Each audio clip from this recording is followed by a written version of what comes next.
Good morning, everyone. Welcome back. Today is Wednesday. It's week 8, and we have Jo Tyndall, the High Commissioner to Singapore, with us. She was most recently New Zealand's climate change ambassador, and from 2016 to December 2018, she also co-chaired the United Nations Framework Convention on Climate Change.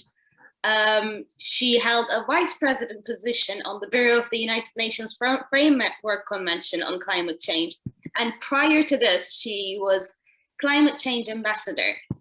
For moderation, we also have today with us, thankfully, Ms. Danielle Yeo. She is an experienced public international lawyer who works funds from trade to investment to environment and climate change, and she will be with us today moderating. Thank you both and welcome both. Thank you very much, Leslie, and greetings to everyone and a warm welcome back participants to this very special guest lecture today. Let me first, on behalf of the CIL, Center of International Law Director, Nilufer Oral, and Patricia Galvez-Teles, and on behalf of the CIL, let me just say I'm delighted to extend a very warm welcome to Her Excellency, High Commissioner Jo Tyndall today, who joins us as a special guest lecturer on this week's module of climate change. Let me also convey as well the personal apologies on behalf of Nilufer and Patricia, who are currently in New York and are therefore unable to personally welcome you at this session today. For today's session, we look forward very much to High Commissioner Tyndall's remarks and insights on the theme of the Paris Agreement and the question of whether it is worth the paper it is written on. We will have an excellent conversation today, which I'm personally very much looking forward to. High Commissioner Tyndall, without much ado, may I now invite you to address the participants. Thank you. Well, thank you so much, first of all, for the invitation to speak today. Although my new position is, well, it's not so new now, as Singapore High Commissioner to Singapore for New Zealand, has taken me away largely from the climate change area. I still remain very closely attached to it and seize any opportunity to speak about it. So I'm grateful for the chance you've given me today to talk about the Paris Agreement and to address the class, the students. So as I deliver this talk, it's obviously just a few days away from COP26 in Glasgow. And it's a conference that's assumed some critical importance, really, because of the pandemic. First of all, that forced the cancellation of last year's COP, the first time in the history of the UNFCCC. And it also diverted the attention of many governments as they rolled out stimulus packages to keep their economies going, for example, with many of them with, if I can put it this way, no green strings attached. I know there were exceptions, the EU being a major one.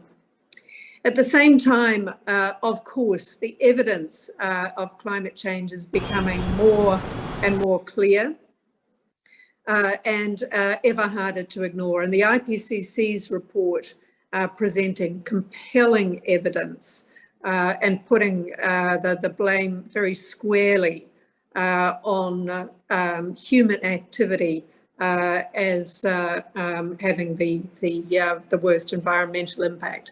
I mean, that's as strong a science report as you can expect, way more than, for example, the linking of cigarette smoking to health problems. So we secured, as everyone knows, a global treaty, the Paris Agreement, to tackle climate change in 2015. And 6 years have passed, and unfortunately, global emissions are far from under control.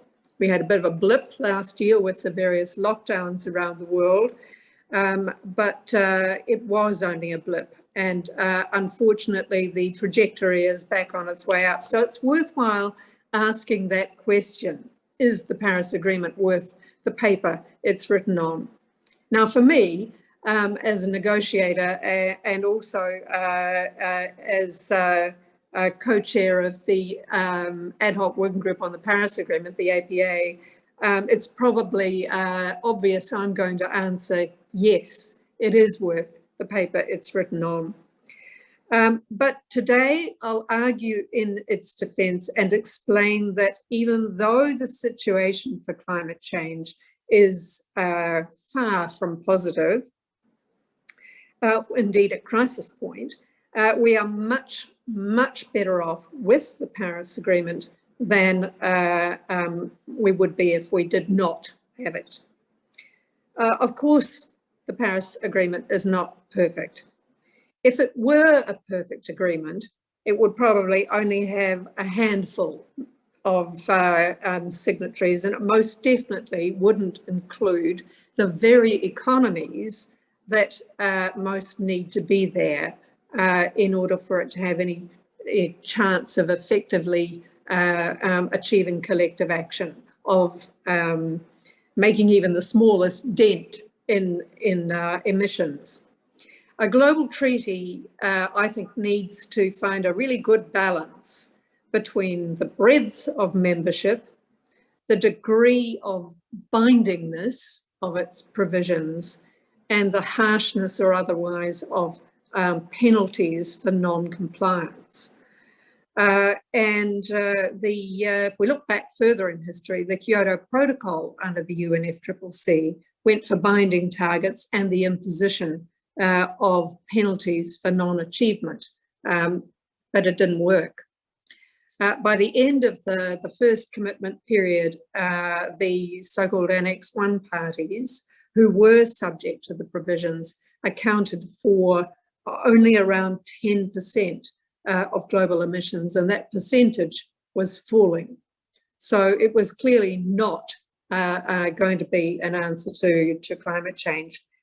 We concluded, this is New Zealand along with others, but we certainly concluded that a workable global treaty to tackle a genuinely global problem that doesn't respect national borders the focus needed to be on developing an agreement that would facilitate the broadest possible participation. And I think we expressed it at the time as saying that we wanted to get as many people as possible on the bus before we started thinking about how to make that bus go faster.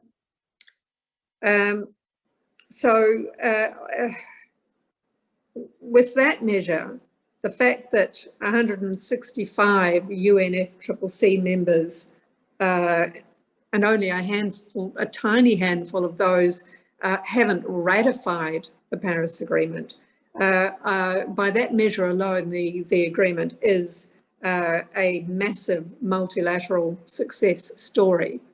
And I think, you know, given what had or had not been happening with the WTO, in 2015, there was some jitters really internationally about the survival of the multilateral system. So what were the critical components to achieve that outcome, to find that sweet spot of membership, but not just making it so lax that it had no teeth? As with other multilateral treaties, I think the critical issue is how to overcome a north-south divide. You've got S&D, special and differential treatment, in the WTO. Its equivalent in the UNFCCC is CBDRRC, common but differentiated responsibilities and respective capabilities. And in the UNFCCC context, that was reflected in the annexes to the convention as the basis for determining responsibility. But historical responsibility of industrial nations couldn't be static if we were going to be tackling climate change meaningfully. And at the same time, it was politically completely impossible to change those annexes. Nobody was going to put their hand up and say, okay, take me off the list of developing countries and put me as an Annex 1 country with the burdens as they were seen that came with it. So the Paris Agreement didn't even try to do that. It doesn't refer to annexes to the convention, but to developed and developing countries at different points and in different ways throughout the succinct 11-page agreement. It puts the emphasis instead on different national circumstances, with parties able to determine what those circumstances were for themselves, and therefore what they were able to do, what they were able to contribute, their NDCs. At the same time, it set a clear collective goal, or goals in fact, not just for temperature, but also for adaptation and for finance. It sets all parties on the same pathway to be achieved over time. By that I mean moving towards the application of economy-wide emissions reduction targets. It creates an accountability mechanism through a transparency framework, MRV, monitoring, reporting, verification, that would apply to all parties, but with flexibility for developing countries, recognizing there's a huge spectrum of capability and capacity across the member states, and creating an expectation of continuous improvement. Just start by doing what you can do and build up from there as your experience grows. Of course, it provided for financial support for those developing countries that need it in order to tackle their climate change commitments, and recognises the importance of both mitigation and adaptation. That was hugely important to developing countries in particular, that adaptation and the concerns they had in that sphere needed to be recognised.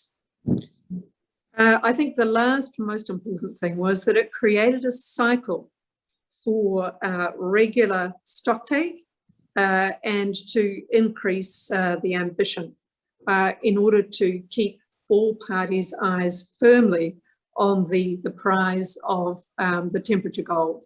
2 degrees, no more than 2 degrees rise above pre-industrial levels, and to strive for no more than 1.5 degrees above those levels. So the mere existence of this global agreement, a treaty that went through domestic ratification processes and had entered into force in record time, in less than a year, that sent a really powerful political signal. It became a catalyst for action at all levels, and I would not underestimate that at all. That strong political signal of a determination to take action by 2050 and before meant businesses, and especially larger businesses, MNCs, banks, insurers, local government states and cities started to take climate change seriously and to start to take action. That was essential. Without business on board, it doesn't matter what you do, you're not going to see any results. Now, of course, it's not exactly a rosy picture, far from it. Climate change is still happening. It's not in the future, but it's very obvious now. And it's happening at a faster rate than the scientists feared. There's all sorts of feedback loops as well that scientists are totally unsure about. I read a report that permafrost is starting to melt just the other day, and the scientists fear that the release of methane into the atmosphere from melting permafrost could really exponentially increase the pace of climate change and the negative effects. The effects, of course, are not evenly spread. Unfortunately, I mean, it would be great if those parts of the world that were experiencing less rainfall suddenly got more of it with climate change. But what it does is it exacerbates what's the regional experience. So you get more frequent, more severe droughts or floods or fires or whatever it is that you were already experiencing. And like students with homework assignments, we've put things off until the last possible minute. COVID, I think, has been bad enough, and the world's not looking great at in terms of how well it's coordinating its efforts, as the WHO keeps exhorting us to collaborate better. But the efforts needed to deal with climate change are on an even greater scale. What we're talking about is an economic transformation across every sector in every country of the world. So the targets are a hugely important first step, but they have to be underpinned by sound policy to be able to reach them. And I can't stress that enough. They must also be supported by a functioning MRV system, so you can measure in order to be able to monitor what's happening and manage the progress towards your goals. If you don't have those two things, then all you've got is a nice number that, you know, is somewhere happily in the future and perhaps being left to other governments to deal with. It's frustrating that time is slipping by, but we are still seeing emissions rise, pollution unchecked, the energy crisis unfold. But I want to give you the what's happening in New Zealand as an example of the sheer scale of change needed. And this is a country that has put climate change as one of its top 3 priorities for action, even before the pandemic came along. And we have stuck with that even with the pandemic. So here's a summary of what we've done since Paris to put policies in place that would deliver on climate change targets. First, we passed a net zero carbon act to achieve net zero by 2050. And we did that with bipartisan political support. No mean feat, I have to say. We set up a separate target for biogenic methane. So that's the methane coming from our livestock production, which is a particular New Zealand problem. We established a climate change commission at arm's length from government to set 5 yearly carbon budgets that would ensure we achieve that 2050 net zero goal, and to give advice to government on realistic policies that could be put in place to achieve those 5 yearly budgets. We set up a green investment vehicle with $400 million as seed funding for green infrastructure. We set up a fee-based scheme, so it's a kind of carrot and stick to nudge people towards electric vehicles and put effort and funding into setting up charging infrastructure for that. We've quadrupled the amount of climate finance we're making available to developing countries, and just announced that the other day, increasing it to $1.3 billion. We've overhauled the emissions trading scheme, which has been our main policy tool for trying to achieve reductions in targets. It had been described as a Rolls-Royce design emissions trading scheme, but running at idling speed. So the speed needed to go up in order for it to take effect. And we overhauled it by setting a cap to the emissions trading scheme, setting up auctioning of units, and phasing out the free allocations that had been going to emissions intensive trade exposed sectors. I'm nearly finished. We made climate risk reporting mandatory for a wide range of financial institutions, for insurers, financial advisors, and so on. We declared a climate emergency in Parliament. We set a target for the public service to be carbon neutral by 2025, which I have to say is fast approaching.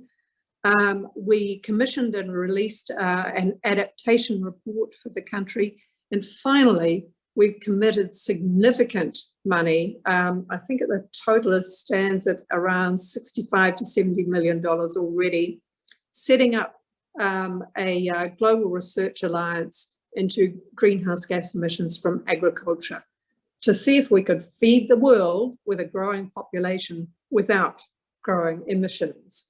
And that now has close to 60 member countries. So that's all those things are laying the foundations for transformational action to reduce emissions and to help others tackle the climate change challenge. But that's taken several years to put into place. And for many governments, an NDC may have been set, but the MRV system needed and the policies to deliver haven't been worked out. And that's going to have to change. It must change, and with urgency, so that we can achieve action. We can have the most ambitious target in the world, but there's little point if you've got no idea of how you're going to reach it. So COP26 has been described as critical, and I would certainly subscribe to that. I think that's fair. No ministerial meeting last year, so a number of important issues on the table have not really been progressed and are needing now desperately to be resolved. So the Paris Agreement itself is a pretty slim volume, as many of you will know. I think it runs to either 11 or 12 pages. It's the high-level rules only, the what of what the world is trying to achieve in tackling climate change. It needed to be underpinned by a Paris, what became known as the Paris Rulebook, the how, and that was my responsibility as the APA co-chair to work with parties to the UNFCCC, to the Paris Agreement, to set out the detailed processes and understandings that would give effect to the Paris Agreement's high-level principles and rules. So that was my role for 3 years until the Katowice COP achieved that outcome. And I'm happy to answer any questions at the end of this presentation on that chairing process, which I have to say was a fascinating opportunity, quite scary at times. But a couple of pieces of the Paris Rulebook were missing from the puzzle. And I would be worried that these missing pieces of the puzzle could be lost in the noise around ambition and the need to A, increase targets, and B, achieve the finance goals. Now, those two things are super important, but we mustn't lose this opportunity to put the last couple of missing pieces into that jigsaw puzzle of the Paris Rulebook. The two missing pieces are the MRV, part of the MRV components. The framework is there, but there's a couple of tiny little things like, do you report using a common format? If so, what does that common format look like, and how do you provide flexibility for developing countries who may find that a scary prospect and think they don't have the mechanisms to fill in the tables, as it were. But the second piece, and more importantly, is the how of Article 6 of the Paris Agreement that deals with carbon markets and non-market measures. whether that's through linking government to government carbon markets, New Zealand's emissions trading scheme, the EU's emissions trading scheme, for example, and others, Korea, others around the world, or through using a Paris Agreement designed market that generates its own units, a little bit analogous to what the Kyoto Protocol had. At the moment, apart from having the broad provisions of the Paris Agreement, the how of those two forms of carbon markets has not been determined.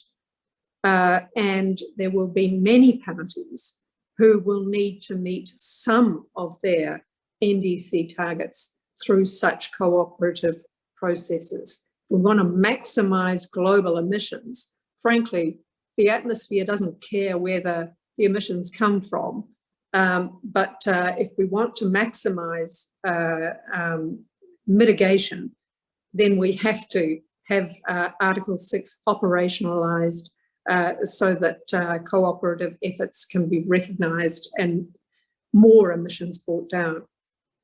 For New Zealand, environmental integrity and no double counting are absolute bottom lines. They're key to having effective carbon markets. We don't want greenwashing. We don't want units that don't represent authentic, verifiable, permanent emissions reductions that do count as tonnes of CO2 or CO2 equivalent avoided. That pressure for environmental integrity and no double counting are equally relevant to both the compliance market, it's the government ones that are looking at how and to what extent they might be using carbon units to meet their NDC targets, and the voluntary carbon markets that are springing up as more and more companies are setting internal targets to reach net zero by particular dates. So we've been watching with great interest developments like the Carbon Impact Exchange, recently launched in Singapore, and are hoping that the promise there to avoid greenwashing, to set standards and norms that will ensure things are real, verifiable, monitored, and that reductions are permanent from those units can be achieved. Now, I began by questioning whether the Paris Agreement is worth the paper it's written on. I say it is, and I think that COP26 will demonstrate that. We've heard it so often, and I've heard it so often, and from so many quarters, that all we lack is political will. But with the Paris Agreement, I argue we have it. We do have that political will, that political signal. Now the US, under the Trump administration, pulled out of the Paris Agreement, but it is now back in. And the delegation I expect at ministerial level will be led by John Kerry, the special envoy, who one of his advisors once described to me as living, breathing and dreaming climate change. So I think having the US back to add heft to ensure a good outcome will be really important. It's not just the US. I think the peer pressure is on to come to the party. And that's been really evident over time. And the UK as hosts have been really pushing very, very hard other leaders to demonstrate their commitment, along with the head of the United Nations, the Secretary General Guterres, has been pushing at every opportunity to increase ambition. Every COP is hard. It's more than hard. It's a marathon. It's grueling. It's awful. And it's inevitably an exercise in brinkmanship and in compromise, sometimes in what we diplomats like to call constructive ambiguity, which is necessary to get to us to an end point, but can sometimes also come back to bite us as different people interpret the same words in different ways. Every COP goes over time, and parties will want trade-offs. I think it's important for those who are going there to set firm red lines, and it's important for those who are trying to find the outcome not to cross them, to find a sweet spot that doesn't give too much away, leaves no one entirely happy, but everyone a little bit unhappy. I think one of the real challenges for the COP in Glasgow is that this time there's less to trade off. Back in Paris and again at Katowice, there were a lot of different components to the negotiation that needed to be resolved. So the wins and losses, if you like, could be more easily spread. When you've narrowed down to a few remaining issues, it's a little bit harder sometimes to find those trade-offs. So it's definitely going to be a hard mountain to climb, but the momentum is definitely there. And I think that that slogan, let's keep 1.5 alive, is going to see us through. My final point, I think, is that the political support for the Paris Agreement is bolstered and reinforced in a kind of virtuous circle that the Paris Agreement has created. We've seen business come on board. I mean, I know at the moment it's large business because large business has the resources to think about these things, not SMEs, mum and dad type businesses. But business is on board and it's seeing opportunities, not just threats. So it is looking to exploit those opportunities. Youth activists have mobilized in a huge way. They were on an enormous roll before the pandemic hit and have not gone away. And at the pre-COP, I think it was important that Italy as hosts made youth a focus and attached to the chair's outcome report a document that the youth leaders had agreed amongst themselves. And I think that consumers are more attuned to climate change. There's no getting away from it really, and preferences are, and therefore purchasing choices are slowly changing. So I'm not naively optimistic, but the ingredients are there. And once the ball starts rolling, I think it's really important for us to remember that progress won't be linear. We should expect it to become exponential. Even on the basis of existing technologies. I don't think it's right to say that we can't achieve 1.5 degrees on the basis of existing technologies. The modelling suggests we certainly can. For example, simply by phasing out inefficient fossil fuel subsidies that governments collectively spend $500 billion per year on, for example. The cost curves on renewable energy, on electric vehicles have come down at breakneck speed and will continue to come down.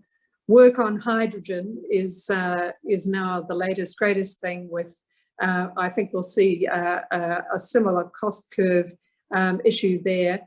And although it's been taking a long time to get here, carbon capture, use and storage technology is finally coming forward, and I think will also form part of the picture. Now, none of this, in my view, would have been catalyzed, would have happened without the Paris Agreement. So from where I sit or stand, wherever I am talking, the Paris Agreement is most definitely worth the paper it's written on. Thank you very much, High Commissioner. That was a really magisterial overview of the history and the thinking and the rationale behind the negotiations and the ultimate, I would say, package compromise that was reached in Paris. I found it very striking, the emphasis you had placed on the balance that is necessary, and often we see this balance in a lot of multilateral negotiations. How do we find that balance between a universality of participation and the effectiveness of the provisions therein, avoiding the lowest common denominator while putting in place a structure and a system that can catalyze, that's the word you say. It has been very useful, and you've illustrated from your lecture remarks how this has catalyzed a really wide-scale transformation in New Zealand. But unfortunately, we have not necessarily seen that elsewhere. And the question really is, how do we expand that movement, that momentum to other countries where this has not been seen? And also, why has it not been seen in some of these other countries? What are these obstacles, perhaps, that are in the way that perhaps the upcoming COP26 offers an opportunity for us to address? And finally, touching on some of your expectations on some of the key issues that you expect and you hope are addressed, and I personally hope as well will be addressed in Glasgow. I think it's timely to remember, and this is what, as you mentioned as well, the UN Secretary General Antonio Guterres had mentioned as far back as 2019, that climate change is indeed the biggest collective action problem. And that is an opportunity for multilateralism to prove its worth. For me personally, I think this is particularly on the back of what we have seen of the somewhat dysfunctionality of the global normative system in the past couple of years. This is a wonderful opportunity for us as a global community to show what can be done. And it is quite dire. As you have mentioned, and as the IPCC has mentioned, in this August 2021 report, the conclusion is that this global warming, this targets of 1.5 and 2 degrees, will be exceeded during the 21st century unless deep reductions in carbon dioxide and other greenhouse gas emissions occur in the coming decades. It is an urgent, clarion call for action, which we all hope that global leaders can respond to. So thank you very much for sharing these insights, which our participants, I'm sure, has found to be very insightful. Can I take this opportunity now to open the floor to participants to pose the questions to High Commissioner? This is a very invaluable opportunity to hear from an insider who have seen this process, who have one of the authors in crafting this very important, very unique ground-up agreement. And of course, history will have many things, and there'll be many detractors, but also many supporters of this model that we have seen in Paris. It's a wonderful, wonderful opportunity. So can I invite the participants to ask the question? We have a first one from Muhammad Riza Musavi. Would you like to pose the question? Can I ask Ansley to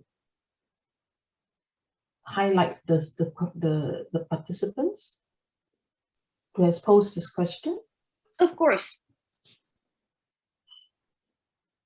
Would you like We have Mohammed Reza Musavi right now asking a question. That is all in the chat, but the more comes in, the more I'll let you know.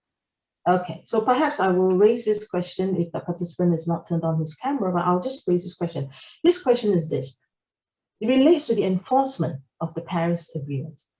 We've seen that some countries are not state parties, and these act against the object and purpose. How can the agreement enforce it against such parties? Well, I will leave it to High Commissioner Tyndall to perhaps further remarks, but obviously they're not members. There's no real way to put this against them. But as mentioned earlier, it is quite a universal participation already. There are not that many countries who have not signed on or ratified. Perhaps High Commissioner Tyndall would like to add her views on this. Well, no, I think that sums it up. The 106, it's never entirely clear, but 165 parties to the UNFCCC.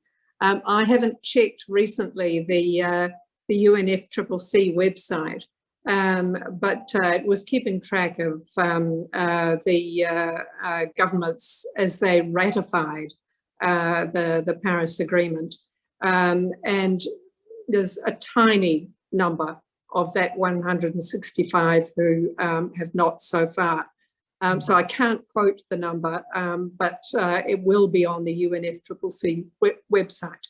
If they have not ratified it, it's perfectly correct. There's, you know, they're not obliged to give effect to the provisions of the Paris Agreement. It's you know, it enters into force for them when they ratify.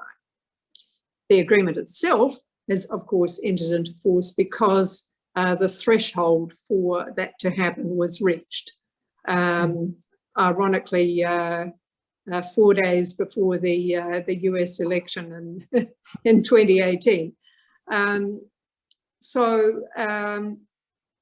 the balance that was struck in the Paris Agreement is not on heavy enforcement.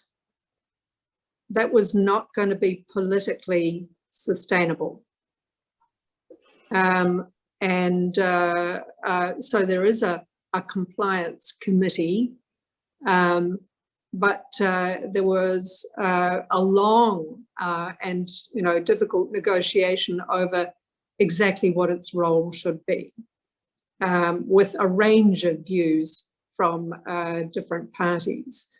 I think its main role will be in relation to the MRV system, the monitoring, reporting and verification system.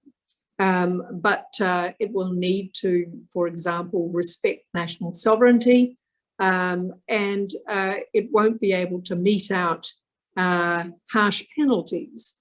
But on the basis of the experience of the Kyoto Protocol, if you have an agreement that metes out harsh penalties, then a government is always free to withdraw, which is what Canada did when it became obvious it was not going to meet its target under its binding target under the first commitment period. Yeah, so I think the peer pressure, the name and shame, if you like, of the Paris Agreement in the end was the political compromise, and the one that people felt would be the most effective. What it does do relies on you having a properly functioning MRV system. Thank you very much, Commissioner. I think that's a very wonderful segue to a question that I had in my mind, and you raised the importance of the US re-entry into the Paris Agreement process, the personal, I would say, advocacy and ambassadorship of John Kerry in this process, will inject this much needed political commitment, perhaps. The question is, would there be any lingering suspicion of the longevity and sustainability of this process? We've seen what is happening in the US domestic system. And even right now, President Biden's own bill, this huge omnibus bill, where he's trying to push through climate, social spending, infrastructure, lots of very good initiatives, is facing quite unprecedented challenges within the Senate and Congress, even among members of his own party.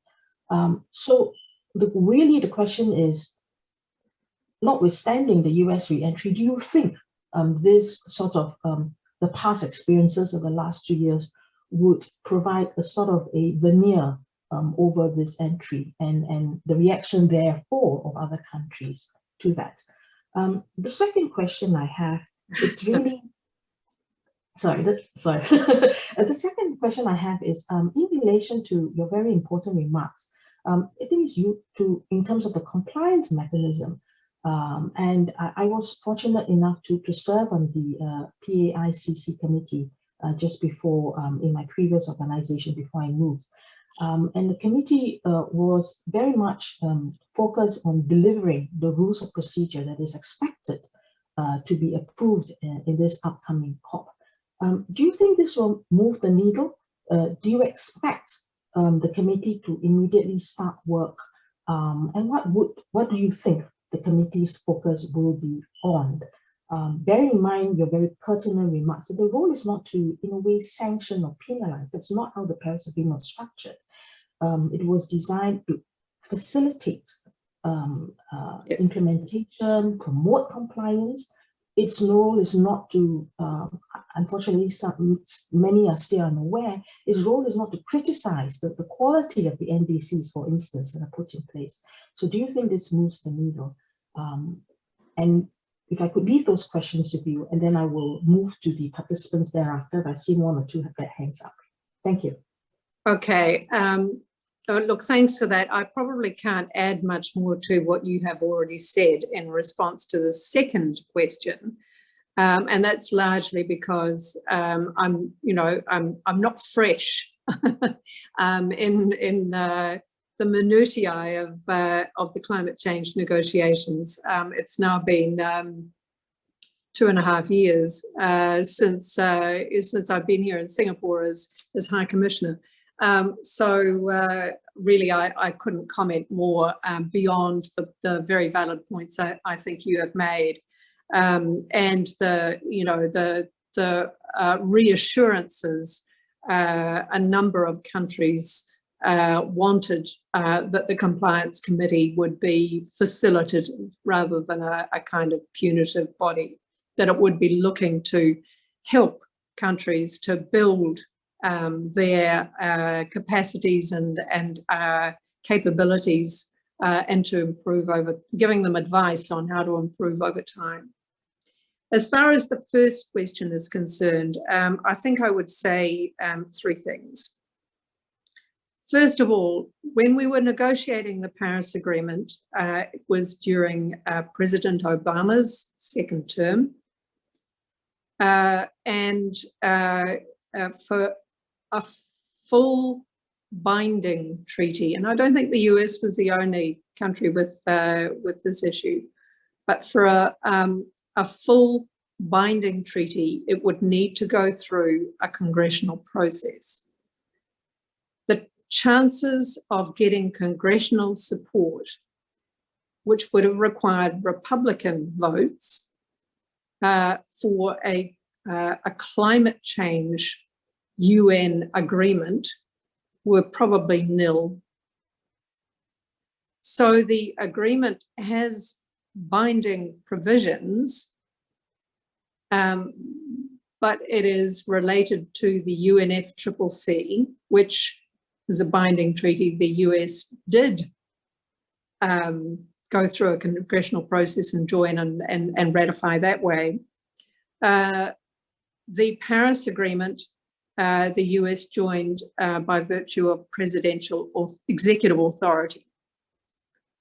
The positive of that was the US was in. And there were other countries that I think would have found it hard to go through a ratification process for a more an agreement that set more binding targets, and some significant countries as well. The risk is, of course, that until and unless there is a congressional process, we could see the US in for a while, then out for a while, then back in for a while, depending on the executive authority exercised by whoever is sitting in the White House. However, I think that the other 2 points I would make are, first of all, that even when the US pulled out, its presence at the COP was even greater than earlier. But that presence was made up by states, cities, businesses, local government that came in under various slogans. I think we're still in, America's pledge, can't remember, I'm probably misquoting. But in effect, there was a huge mobilization at state, city and business level to say, we're setting our own targets. We are determined to live by the Paris commitments. And some of those, I mean, if you look at the state of California, for example, I believe it's the 8th largest economy in the world. I could be misquoting on that one too, but that's my memory. So the political signal is really important, but there is and will remain action on the ground, and it's got a momentum of its own that is just now, I think, going to be unstoppable. The third and last point you raised was about the money, and that I think in the US context is always difficult. Again, President Obama faced difficulties as well. There was no way he was going to be able to raise a significant amount of money. So the US has other mechanisms, including regulation, for example, at its disposal. And while none of the pathways are straightforward, we saw under the Obama administration, for example, the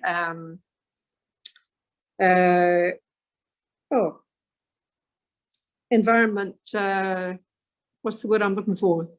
ECA, whatever the environmental authority is in the US. Protection Agency, the EPA? EPA, yes. That was headed up by Gina McCarthy, I think, at the time. Yes. So it put in place a number of regulations that affected the building of new power plants, for example.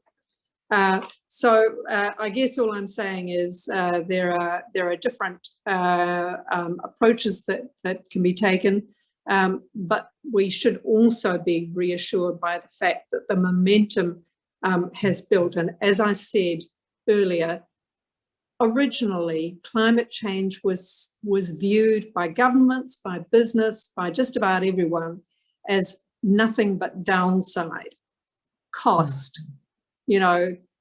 terrible, bad, to be resisted at all costs.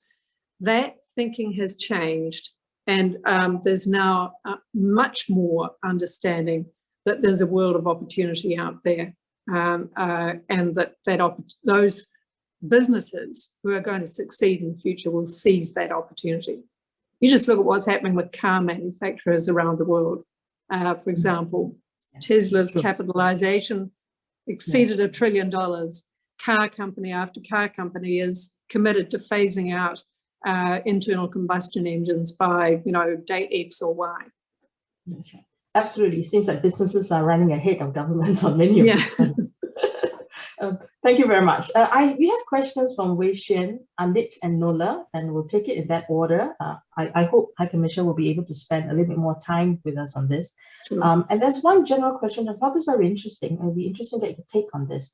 There's a question on the current work to advance the oceans in UNFCCC, the sort of mainstreaming approaches. Perhaps if you'd like to, Commissioner could also comment on that. But then let me pass the floor over to Wei Xuan first, who has had his hand up for a while. Go ahead, Wei Xuan. Thank you for the presentation. So my question is, how much are these climate instruments and law really driven by states that experience very immediate impacts from them, so such as the low-lying states? Sorry, Wei Xuan, I can't really hear you. Sorry. Could you speak a little bit louder? Thank you. Sure. That's better. Can I be heard? Thank you. All right. Thank you for the presentation. So my question is, how much are these climate change instruments and the law really driven by states that experience very real immediate impacts from them, so such as the low-lying states, and whether there's any real impact if the large emitters are perhaps less engaged in the process of creating really hard, legally binding caps and requirements? Because as I think the Climate Action Tracker has also noted how the nationally determined contributions set by the Paris Agreement and how states are trying to meet that are just largely incompatible and insufficient to meet the collective goal. And also the synthesis report recently that found that all these are generally insufficient to meet the goals that the Paris Agreement seeks to meet. Yeah. Thank you, Thank Joanne. you. Thank you. Thank you, Joanne. Well, yes, it is an irony that often the most vulnerable to the impacts of climate change are the least powerful and the least able to, that they have contributed least to the problem and are not hugely powerful in terms of, global economic weight. For New Zealand, we work very closely with the Pacific, particularly countries in the South Pacific, a number of whom are highly, highly vulnerable to the impacts of climate change. While, of course, we have our own policies, our own approach, we endeavour to support and work with the Pacific countries wherever possible in the UNFCCC context. I think it is worth noting that it was the low-lying states, the vulnerable countries, the AOSIS grouping, the Association of Small Island States, that were particularly instrumental in ensuring there was a 1.5 degree goal included in the Paris Agreement. If they had not put that political pressure on in the final lead up to Paris, we wouldn't have got that. It would have been the 2 degree target. And while 2 degrees is mentioned, there is definitely we must make our best efforts to achieve 1.5 degrees. Yes, it's inevitable that what people have put on the table so far is not sufficient to get us to where we want to go. But I think all we can do is keep the pressure on. And we have seen and will see responses improve over time. I think just yesterday, the Australian Prime Minister committed to a net zero by 2050 target, for example, ahead of heading to the Glasgow COP. So, yeah, I wish it were faster. I wish it were more perfect, but we are slowly getting on the way, and we'll get better. Thank you very much, High Commissioner. It's a very optimistic and forward-looking view of where we are going on this. If I may just impose on High Commissioner for a little while, there's one more question from the participant, but I thought I could roll that question out with this in the next comments on how we can get better. There's of course the role of the developed countries and also those who are the developing countries, whom some are, I would say, struggling a little bit in getting the pieces in place. And one of the key comments and arguments has been raised by the developing countries. It's really this question of the climate finance pledges, which you have yourself referred to, which some of them have said is critical for them to be able to have access to technology, to capabilities, to even come up with to understand and put in place an NDCs in the first place, much less implemented and rolling out. So I wonder what your thoughts are on that. And this is related also to a participant's question talking about what the participant has described as a miscarriage of the normative standard and the failure to convince third world states to adopt strict legal measures, and then leading on to that, asking for your thoughts on the latest proposals on ecocide and how that could relate to this process. So if I could leave that with you, as well as a second question on the discussion on oceans in this thing, if you have any thoughts on that. Thank you. Well, I have to be very quick. I'm not sure I understood the second question fully that you asked just now. On climate finance, yes, obviously that is crucial. I think it is important to recognise a couple of things. And that is that from a developed country perspective, and New Zealand is one,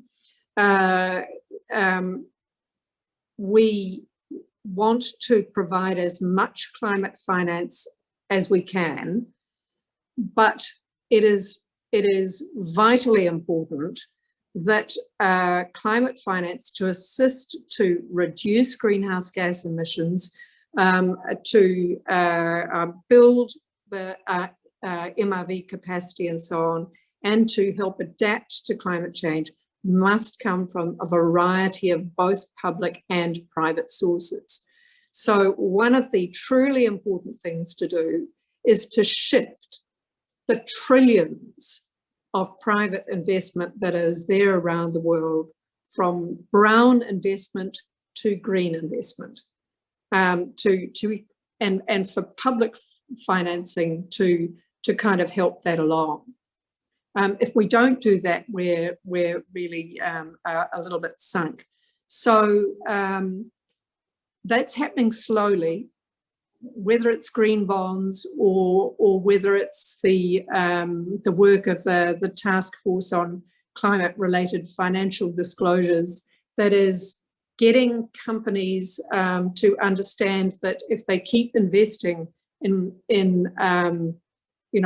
fossil fuel energy, for example, they will have stranded assets over a period of time. Getting the money to shift to green investments is going to be a vital part of it. And governments can help in terms of underwriting or seed funding or whatever it might be to overcome some of the risks that the private sector might see in committing financing to some developing countries for some projects. I think in terms of the MRV side of things, a message we have been delivering as New Zealand, and we do have experts in the measurement and monitoring of greenhouse gas emissions across the board, is that developing countries must not feel that they can only report, to the nth degree of detail. They must be able to follow the same journey we as developed countries did under the Kyoto Protocol, starting with what we knew, but building our expertise over time. And the other thing I would say there is it's hugely important for the finance that does go to developing countries to help them, work out their NDCs, the policies to underpin them, the MRV systems, that they don't hire consultants to come in and do it, who then just leave the country, and there's no local expertise to follow up. That the capacity building has to be in country, with financial support from outside, so that you don't lose the institutional knowledge and you can continue with a program, where you've needed help to set it up in the first instance. Thank you very much, Commissioner. That's very useful reference back to the very practical logistics, the practical realities of how things needs to be done in the country, and the critical multi-stakeholder role. I think that's sometimes lost in the debate. And now I realize you asked me twice about oceans. The only thing I wanted to say there is to go back again to the point I made, that in a very general sense, because I'm not aware of our negotiating instructions for COP26 in Glasgow, I do not know. But in a very general sense, the oceans work is of critical importance to our Pacific friends and neighbours. And so wherever we can, we have in the past and will remain supportive of the priority they have put on the inclusion of oceans work within the UNFCCC. Thank you very much, High Commissioner. We've taken up a lot of your time and you've been very generous in your sharing already. And if there are no other questions today, then I would give this opportunity in closing to High Commissioner. If you have an opportunity to rewrite or to review or to reform the Paris Agreement today, what would you like to see and what would you like to do? Oh, that's far too big a question to answer. I think the phrase is swallowing dead rats. It's not a nice phrase, but in order to get any agreement, there's a lot of that has to go on at government level.